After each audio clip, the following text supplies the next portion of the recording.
Well, the library is really such a magical place, and today we're going to give you a few reasons why that's so.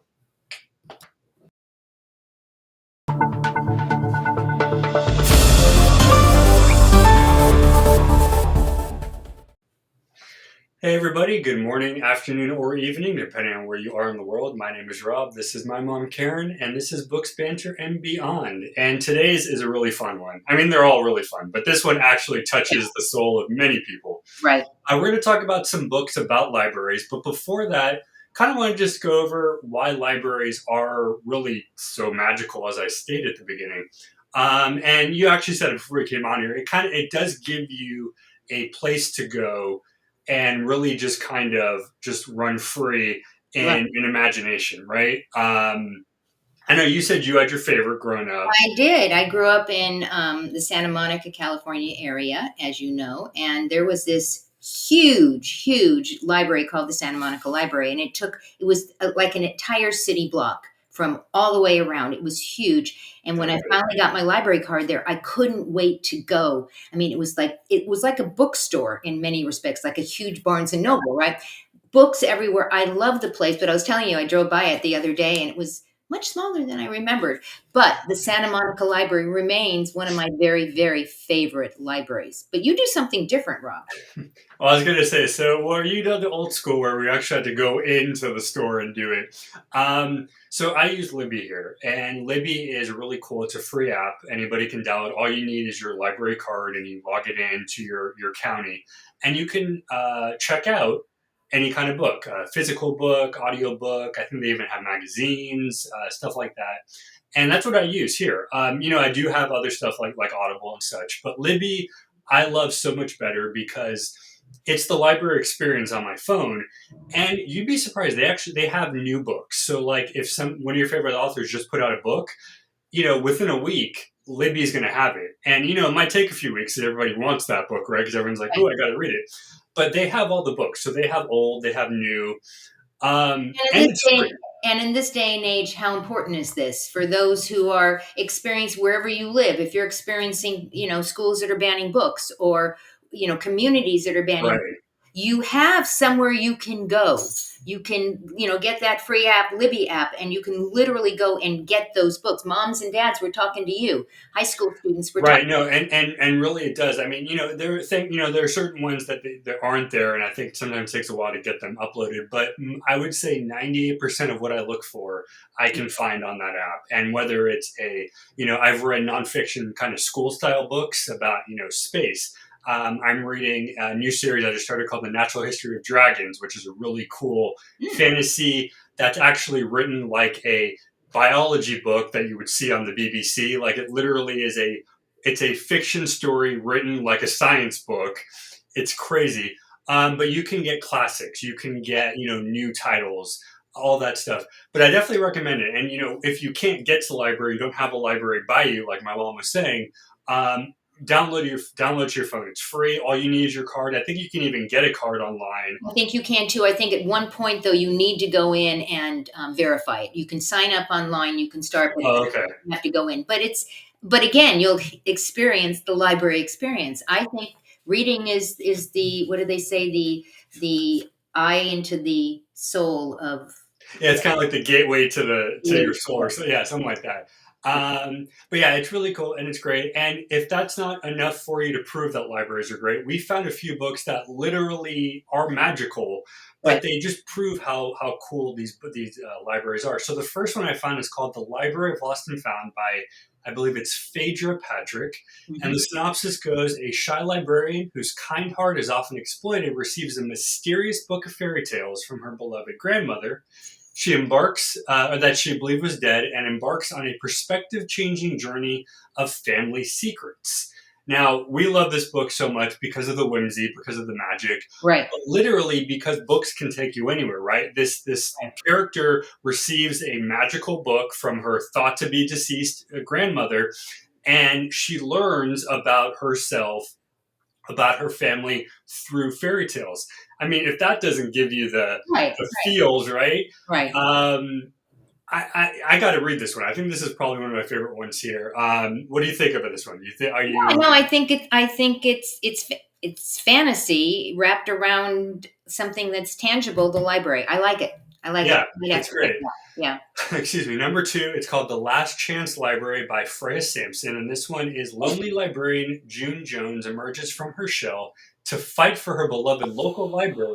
And through the efforts and support of the eclectic group of library patrons, she discovers life changing friendships along the way. This is great because of obviously fighting for what you believe in, something that we talk about a lot on our shows. Obviously, getting your community together. Community is very important, especially for the bookstore. And then just, history of what it means to have a building like that. Obviously, for you, the Santa Monica Library is still there after all this Right. time. Right. I think things like the Washington D.C. Library, one of the oldest libraries in the world, Right. still open, and that was like the first Right. library of America. So a story like this really, I think, proves how when you take good care of your surroundings, Right. these buildings can last. Right. And again, this particular book, it's actually supporting this very eclectic group of library patrons, people that actually are going to this library, and so she's discovering friendships in there as well. So I think there's the correlation of that books come to life, that almost everybody likes books, right? And so you're going to make friends, do what you like, and you're going to make some friends who like what you're I doing. love that. I love that. That's perfect. And that leads right into the next one that literally actually has her battling in this one. This one is called The Library of the Unwritten by A.J. Hackworth. This character is assigned to watch the restless characters in books that were left unfinished by their authors. The head librarian of Hell's neutral Unwritten wing, she tracks an escaped hero before the angel attacks reveals the existence of a powerful literary weapon. I mean, come on now. This makes you think of like the Page Master way back when all Oh the my books came gosh. to life, Oh yeah. and they went into the Yeah. stories to fight for. But literally, this author turned the librarian role into a character from a fantasy, a person who fights a battle against an evil, and not just a weapon, but a literary Right. weapon. And he turns the library into a fantasy battleground on top of it. Right, exactly. So literally, this person is taking librarian the job to like a level way here that you never would have to do. And I think it's also that allegory of the importance of protecting the books. And what I love is it's the unwritten characters, so it's literally it's the books that were started and they're so, as they put it, restless that they have to be watched to make sure that these characters don't explode into something else. So I just love how literally this is literally like watching a battle from Lord of the Rings, but with book characters. Right. Which is cool, which is really cool. Do you think that the library setting actually contributes to the atmosphere that goes on in the book? Oh, most definitely. What I love about books like this, and there's so many others, is that when you do have an adventure, it's usually out in the forest. It's up on a mountain. It's deep underwater. It's where you would have a battle. Right. They're having a battle in the middle of a place where you're supposed to be quiet, and you have the picture of that librarian telling you Right. to shush because it's Right. Right. it's a Right. library, and yet here they are having this. And you can imagine there's probably noise happening, and all this stuff is things are going off, and that's what I love. I love how it's so contradictory to what it's supposed to be, and it just makes it that much more fun. Well, do you think that the librarian actually is playing the role of the hero? I mean, especially in these three here, yes, I think in these books are definitely making her or his role, depending on who it is, basically the hero of the day. It's as if Hercules was working at the library, but oh yeah, part time he also battles bad guys to make sure everybody's safe.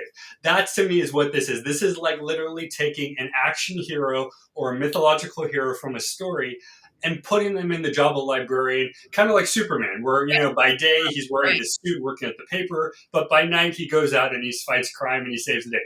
That's what this is. And I think this is the most thing, and it goes back to how we started. This is why libraries are so powerful because when you enter, you see rows and rows of all sorts of genres, all sorts of authors.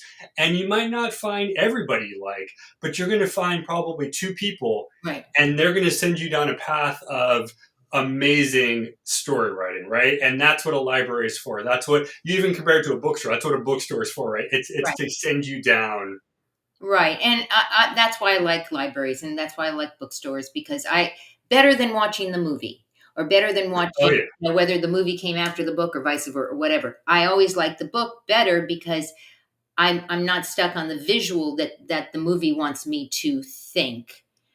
It's only in my so I think this is wonderful. I'm gonna have to check some of these books out. And on that note, plenty of times if you talk to authors whose stuff has been made into a show, whatever, they're usually not very happy. To be honest, Right. they're like, "That's not what I did. That's not what I wrote. What is wrong with you people?"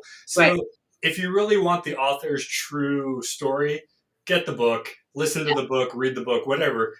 Yeah.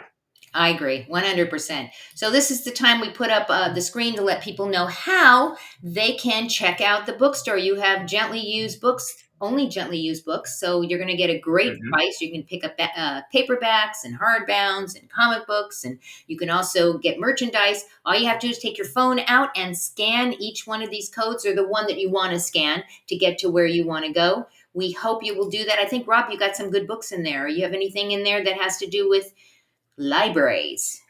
I'd have to go back and look. We have quite a few in stock. But we definitely have stories that kind of turn the ordinary into extraordinary. Extraordinary. So, go check out what we got. We got a nice chunk of choices for you to choose. Sounds like fun, Rob. Always fun. Guys, check us out next time on the next Books, Banter, and Beyond. See you later.